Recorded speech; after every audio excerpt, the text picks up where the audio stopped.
It's impossible to ignore the pop cultural impact of Exodia the Forbidden One. Not only did this card obviously mean a lot to Yu-Gi-Oh players, especially when they watched that original anime episode where Exodia obliterates, this card has transcended Yu-Gi-Oh, something that doesn't happen very often, and has made its name into other card games. And I think that's really cool. There's a ton of different Hearthstone decks people refer to fondly as Exodia decks, usually referring to their combo nature or an assembly of like 5 cards in their hand to just win the game, and that's really rare for a Yu-Gi-Oh card. Even iconic cards like Dark Magician and Blue Eyes White Dragon usually do not make it into other card games in terms of their name being used, probably because those cards aren't really that competitive and are usually just stepping stones towards better cards in even the decks that they're played in.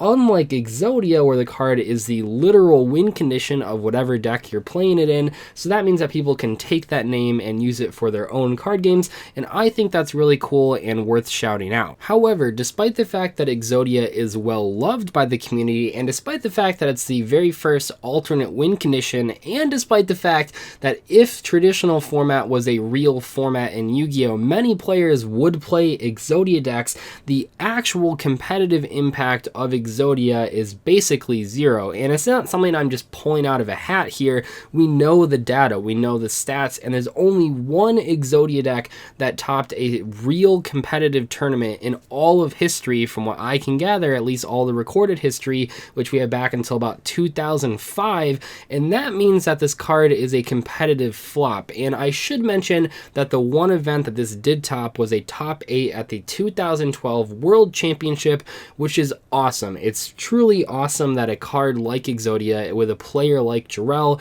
can top Worlds. That was such a cool experience as someone that was watching the live stream from home. That was really cool to see someone play Exodia. However, it's worth mentioning that the World Championship is different from most tournaments in 2 ways. First off, obviously you need an invite to go there, but what that means is that the tournament's only like 30 people. So a top 8 at a 30-person tournament, while it is the world's best players, doesn't necessarily mean that it's the same as a top 8 at like a 3,000-person tournament. And I'll talk about that in a second here, because what's important to note as far as top 8 at Worlds goes, many of the issues with Exodia are consistency, but at a 30-person tournament, Jarrell made the meta call to play Exodia because he knew that he wouldn't have to play a long tournament, just a difficult one, and that's where a deck like Exodia can excel. It's also worth mentioning that the World Championship has always used a weird format. They changed the ban list, some of the rulings changed for the format.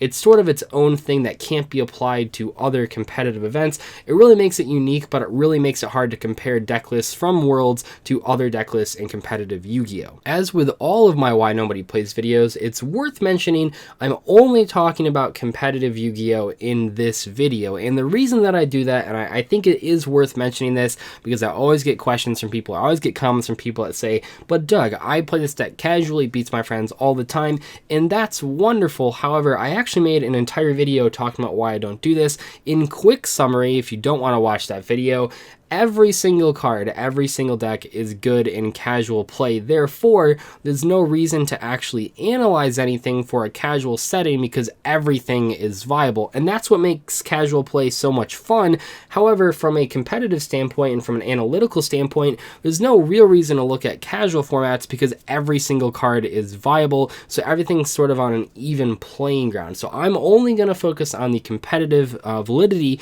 of Exodia in Yu-Gi-Oh!, which is important to note because I'm sure, once again, I'll get tons of comments from people, even though I put this part in the video saying, but Doug, I play this deck casually, it beats my friends on the lunchroom table all the time. That's great. That's not what we're focusing on, though. When we're talking about the issues with Exodia, I think I want to start off with a big one. Maybe not the biggest one, but one of the issues with Exodia is kind of ironic, and I'm going to explain myself here, but what I'm going to say is pretty crazy, so hear me out. One of the biggest issues of Exodia is that drawing the Exodia pieces in your opening hand, or even with your first couple draws, isn't actually what you're trying to do. Now, I know that sounds crazy. You're saying, but Doug, the whole point of an Exodia deck is to amass all 5 pieces of the card in your hand.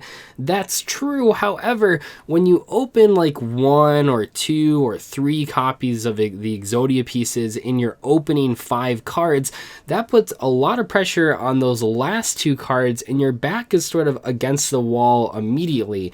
When you want to really start amassing all these parts of Exodia, you want to have a ton of cards in your hand, like 10 cards in your hand, so that you can still activate all your draw spells. I think if a lot of us think of what is the most popular variant of Exodia as far as like a traditional version of the deck goes, and I think that what a lot of people remember as being the best version of the deck and the one that saw the most play and the most experimentation was that Blue Eyes Deep Draw version of Exodia that played a million spell cards and Royal Magical Library and all these cards to draw into the Exodia. It wasn't a stall variant, and it wasn't even really the variant that Jarrell played at Worlds, even though that one was really good. It was more fine-tuned to the Worlds metagame that he expected to play against, not so much the competitive TCG metagame that many players were playing in. But if we're thinking of that deep draw Exodia deck with all those Blue Eyes cards, you're playing cards like Trade-In, you're playing cards like Consonance that need to discard specific cards, which means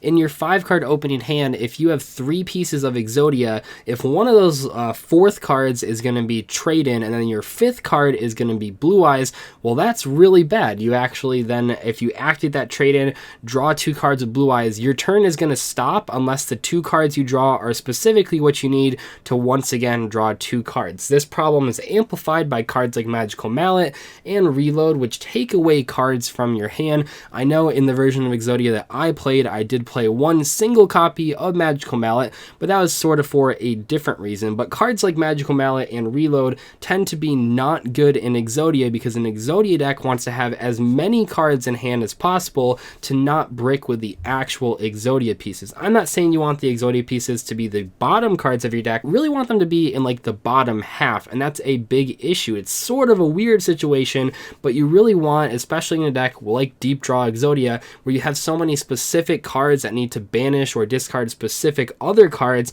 you really don't want to draw those Exodia pieces in your opening hand, which creates sort of this paradox of you need to draw the Exodia pieces eventually, but not early on enough so that you can actually get your engine going. Another issue with Exodia the Forbidden One in the TCG, not traditional format, is that the deck is way too inconsistent. Even the best versions of Exodia take so long to actually work that it's absolutely just insane. Yes, we've all seen those crazy one-turn combos on replays that people post on YouTube, but what you didn't see was the 20 games they played where they actually didn't get the combo off, or the combo got disrupted. If we think of those earlier versions of Exodia that played Royal Magical Library, if the Royal Magical Library was hit by a trap card like Torrential Tribute, like Fiendish Chain, or even a hand trap like Effect Veiler, the whole deck just kind of stopped working. It seems like, sort of interestingly, for an Exodia deck to work more than like 50% of the time, which isn't really that good. I mean, if it works half the time, that means that you're never going to top any event because you're losing half your games. So we want it to work more than 50% of the time, and from my experience and from the experience of others, it seems like for an Exodia deck list to work more than half the time, not only do you have to open really, really well, you also have to be facing 0 forms of disruption. It is true that the actual Exodia effect can't be negated. That is an alternate win condition. However, the cards leading up to that effect can be negated. We think of, I mentioned Royal Magical Library, but if we think of modern Yu-Gi-Oh, you can use a card like Droll and Lockbird to basically just tell the Exodia player to stop their entire turn. That's obviously a really hard counter to that. Cards like Ash Blossom are really hard counter because they just stop key draw spells in the deck. And there's a lot of times, as someone who played probably the best 2018 variant of Exodia, there were so many times where if my opponent had any form of disruption, especially earlier on in the turn when I only had 5 cards at my disposal or only had 6 cards at my disposal, if they had anything to stop what I was doing, I just had to scoop because the deck is so inherently inconsistent, and there simply aren't enough draw spells to play in an Exodia deck. There aren't enough no drawback draw spells that can actually make 40 cards to play in your Exodia strategy. Even the popular, or once popular, Heart of the Underdog version has some issues. The whole point of that deck is to draw Heart of the Underdog and then draw your entire deck by drawing normal monsters. Yeah, here's the issue. Heart of the Underdog is an unsearchable card in a 40 card deck. You do not have that high a chance of drawing that, and oh yeah, if you play Heart of the Underdog and then try to draw your entire deck, the Heart of the Underdog actually stops drawing once you hit your second and third copy of the Heart of the Underdog, and also it stops drawing if you draw the Exodia head. You need to specifically draw normal monsters a million times in a row, which is just not consistent enough for competitive play, never mind the fact that you're playing a deck full of 35 literal do-nothing cards that are just normal monsters with bad stats. That's not really what you're trying to do in a competitive environment. Even if it goes off every once in a while, that's not going to be the most consistent way to play Exodia, and it never really has been, despite the fact that that version was pretty popular back in the day. This is why the deck didn't see enough success. All these versions of this deck, every single version of Exodia, has not been consistent enough at a competitive level to actually go off. Yes, it is cool to resolve Exodia. Don't get me wrong, it's really cool to draw all pieces of Exodia and show them to your opponent and just obliterate them right there. However, it's just a lot better for competitive players to just play decks that don't have to draw 5 specific cards and can just draw like 2 or 3 random cards in their deck that are just inherently better than the Exodia pieces overall over like a long tournament, where they can actually just win more games than they would have playing Exodia. There's a chance that you've watched this video up until this point, you've listened to everything that I have to say, and you still quite don't understand why Exodia decks haven't made a competitive impact, and I don't really fault you for that. There is sort of this issue with Exodia decks though that I haven't mentioned up until right now, and that's that there's actually another sort of Exodia combo that only takes 2 cards instead of 5 cards. Now, I will say it technically requires more setup. However, the combination of Magical Explosion and Life Equalizer will instantly kill your opponent, and it basically is played in the same sort of Exodia type deck list.